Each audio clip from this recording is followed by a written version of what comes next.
Hey everybody, we're back!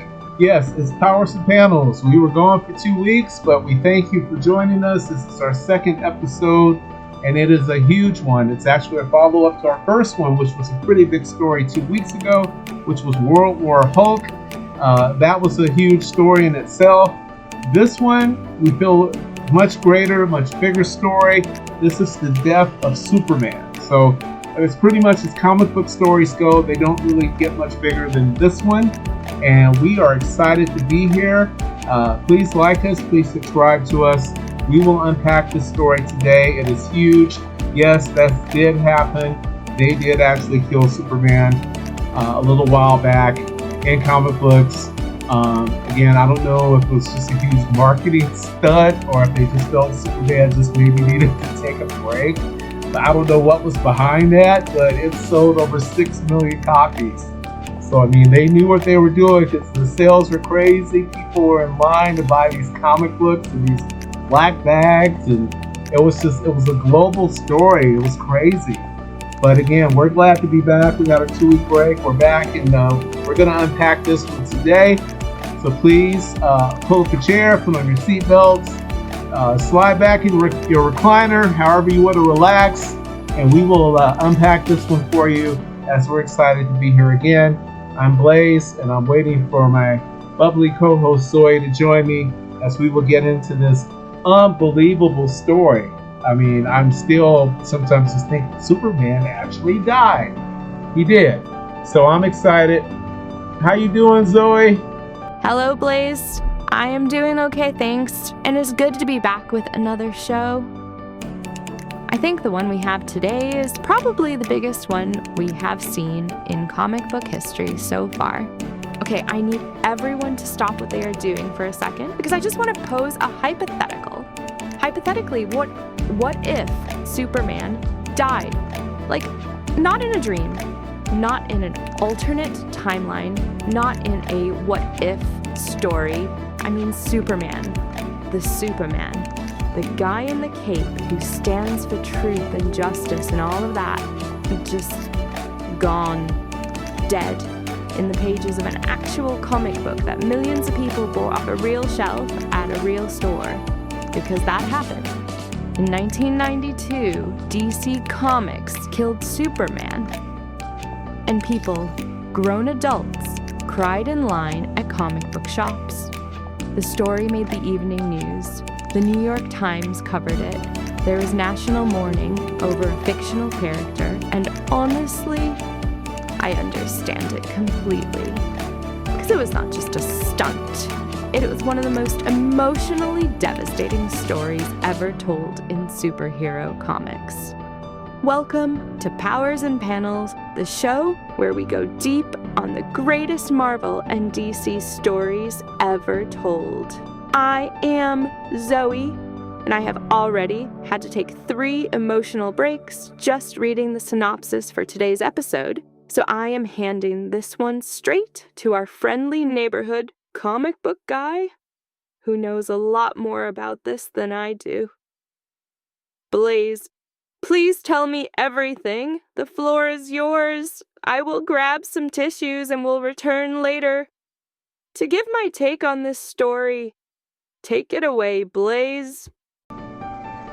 Thank you, Zoey. I'm glad to be here. And this is a huge story because this story does not, it's hard to really put together and unpack because it really touches the heartstrings, which I totally understand.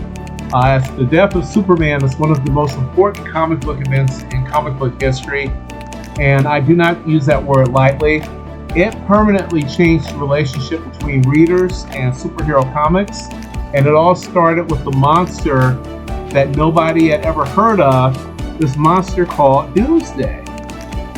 So, just to understand, again, why the story is so big, and for those of you just joining us now, I am Blaze. Again, this is Powers and Panels. My co-host Zoey is here with me. She will give her hot take on her thoughts as well. She's getting her Kleenex and probably will be using a lot of Kleenex today as we go through the story. But to understand why the death of Superman hit so hard, you need to understand who Superman was in 1992 and what he meant to people during that time. So by the early 1990s, Superman had been publishing continuously for over 50 years. He was the original superhero. He was the blueprint. Every superhero you have ever loved kind of came from him as the prototype, because Superman was the first one out there, really. And in the comics of that era, he was not the distant godlike figure that some people picture. He was Clark Kent. He was in a relationship with Lois Lane. They were actually engaged. He had a life. He had a city that needed him. Metropolis was not just a backdrop. It was a character in its own right. And Superman was its protector in a way that a real person might feel genuinely responsible for a place and its people. And then one day, something came out of the ground in the middle of nowhere in Ohio, and it started walking towards Metropolis. And it did not stop. And the creative team at DC Comics, the writer Dan Jurgens with artists Jerry Ordway, Louise Simonson, and Roger Stern also were contributors across the crossover issues, had been planning this story for months. And the editorial mandate was simple and terrifying. Kill Superman, not retire him, not exile him, actually kill him. And it really came to mean something. This is huge, that they were going to actually kill Superman. So the answer to how you kill the most powerful being on the planet turned out to be you create something that exists for no reason other than destruction. Something with no motivation, no dialogue, no character arc, just pure, uninhibited violence, just power, just the unstoppable meeting the immovable. And that creature we came to know as Doomsday. So here's what makes Doomsday so effective as a villain. And I use that word loosely because Doomsday is barely a character. He is a force of nature in humanoid form. He does not speak. He does not plot. He does not want anything except to destroy everything in its path. He is the pure embodiment of pure, mindless, unstoppable violence and rage. And the genius of the storytelling is how he is introduced. The story that leads into the main death of Superman arc, sometimes called Doomsday, is structured almost like a horror movie. You do not see Doomsday fully at first. You see his fist breaking out of a metal container somewhere. You see the aftermath of what he also destroyed. You see other heroes trying to stop him. The Justice League shows up and getting absolutely demolished. Booster Gold, Blue Beetle, Fire, Ice, Guy Gardner. These are not B-list characters to readers who love them. And Doomsday just takes them apart like they're nothing. And the whole time, as he's walking toward Metropolis, that relentless forward motion is the horror of him. He does not detour. He does not negotiate. He does not stop. So Superman arrives and immediately understands what he's dealing with. And what follows is one of the most brutally drawn superhero battles in comics history. Issue after issue, each one featuring a single page with fewer and fewer panels as the fight escalates until the final issue is nothing but 2-page spreads of pure carnage. Superman and Doomsday destroy each other across the streets of Metropolis. So Lois Lane arrives. Jimmy Olsen is there. The people of Metropolis are watching their protector bleed for them. And Superman does indeed bleed, which is a rare sight to see in itself. The art team made a deliberate choice to show Superman taking damage. They showed his costume shredded. They showed his face cut. They showed his body pushed past anything he had ever faced before. Now, here's the thing. Because Superman usually wins every fight, and that's usually the deal, So you know going in that the villain is usually going down, except this time. And the readers knew it because DC actually had announced in advance, which was a really gutsy call. This time, Superman was not walking away. So the final battle takes place in the streets of Metropolis. And it's extraordinary, not just because of the scale, because the scale is massive, but because of what Superman is choosing to do. Now, he knows he's hurt. He knows his creature is more powerful than anything he's ever faced. He knows the risk. And he keeps fighting anyway. Because people are dying. Because Metropolis is burning. Because that's who he is. He does not fight because he's the strongest. He fights because it's right. Now, the final blow is simultaneous. Superman and Doomsday strike each other at exactly the same moment with everything they have left. And Doomsday goes down and does not get up. And Superman goes down in the arms of Lois Lane, surrounded by the people of the city he spent his life protecting. He does indeed die. So that image of Superman being cradled in Lois Lane's arms as she weeps over him, it became one of the most iconic images in the history of the medium.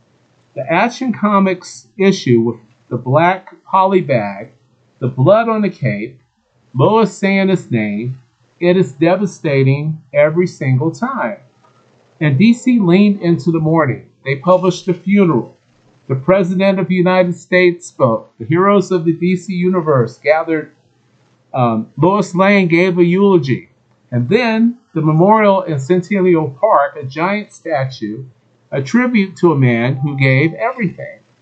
So the real world response mirrored the fictional one. Stores sold out within days. The issue had to be reprinted multiple times. CNN ran a segment on it. The story trended before trending was a thing because people did not just read about Superman dying, they felt it. So now I know what some of you are thinking. Blaze, Superman came back. Everyone knows Superman came back. So was the death actually meaningful if it was not permanent? And here's where I want to push back on that some, because I think it is the wrong question. The death of Superman was never really about whether Superman would stay dead. It was about what his absence would mean. It was about asking, what is a world without Superman actually like? What does it look like? What does it feel like? What does it cost? So the story that followed was a story called The Reign of the Superman, and it had story arc where 4 different figures emerged to claim the Superman mantle while Superman, aka Clark Kent, was actually dead. Now, this story was fascinating precisely because it explores what Superman means by showing you all the things he is not. We had a steel-armored man of action. We had a cold, ruthless Kryptonian conqueror. We had a teenage clone. We had a cybernetic warrior that had Superman DNA, each one representing a different idea of what a Superman could actually be. And none of them are the real thing, and everyone knows it. So because Superman is not just his powers, he's not just his cape, he's not just the S on his chest, Superman is a choice. The choice to use everything you have in service of everyone else without asking for anything in return, without exception. This is what Doomsday could never understand and could never take away. Now, writer Dan Jurgens has talked about this, the intentionality behind making Doomsday a creature who had no motive, no philosophy, no agenda, because the story is not about what kills Superman. It's about what Superman does when confronted with pure destruction. He does not retreat. He does not look for a workaround. He meets it head on, and he pays the ultimate price. And in doing so, he does save everyone else. So that is as pure of a distillation of the Superman myth as anything ever committed to a comics page. The legacy of this story is enormous and lasting. It introduced Doomsday, who has remained one of Superman's most iconic adversaries. It introduced Steel, John Henry Irons, one of the replacement Superman, who went on to become a beloved hero in his own right. It introduced Superboy and a version of the cyborg Superman. It fundamentally reset how DC thought about event comics. The idea that you could tell a story this big, this emotional, this consequential, and readers would show up in the numbers that the industry had not seen in decades. And it also proved something that I think is still underappreciated. It proved that people do care about Superman.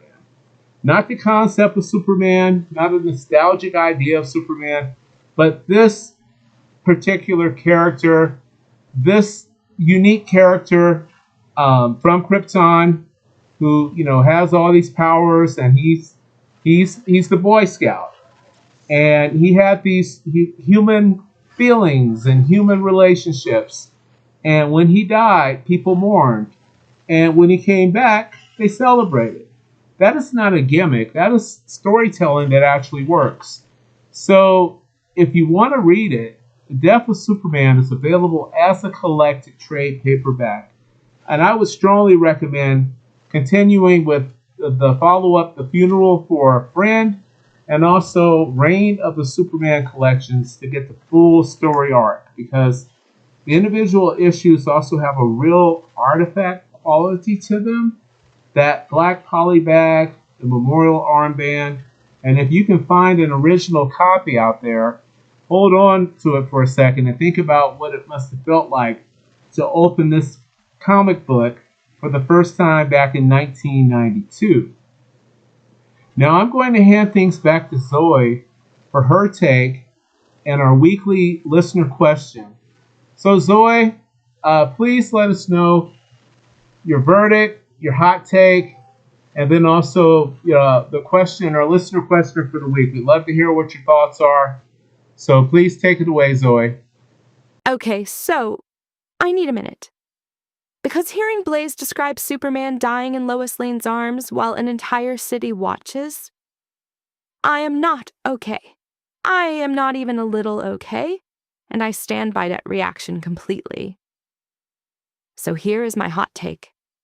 The death of Superman works because Superman is inspirational in a way no other superhero is. You do not want to be Batman. Batman is miserable and his whole thing is trauma.